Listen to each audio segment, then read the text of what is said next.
नमस्कार भैया, हम संतोष पाल आप सब सामने एक सोहर प्रस्तुत करते हैं। अगर सोहर पसंद आवे तो आप लोग हमारे चैनल का लाइक शेयर सब्सक्राइब जरूर करिए और अपने प्यार दुलार जरूर दिए।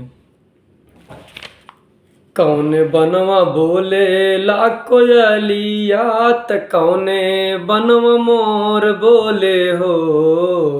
कौने बनवा बोले ला कोयलिया त कौने बनवा मोर बोले हो।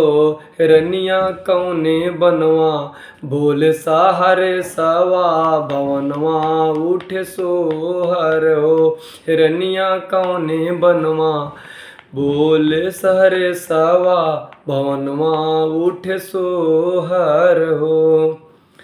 वृंदावन में बोले ला कोयलिया त मथुरा बनवा मोर बोले हो।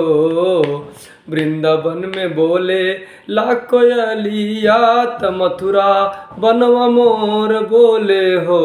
ललना जमुना के नारे सहारे सवा भवनवा उठे सोहर हो। ललना जमुना की नारे सहारे सवा भवनवा उठे सोहर हो।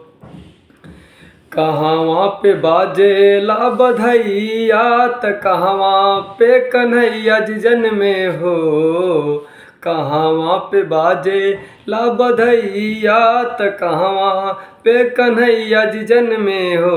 हे रामा कहवा पे रखले दौरिया भवनवा उठे सोहर हो। हे रामा कहवा पे रखले दौरिया भवनवा उठे सोहर हो।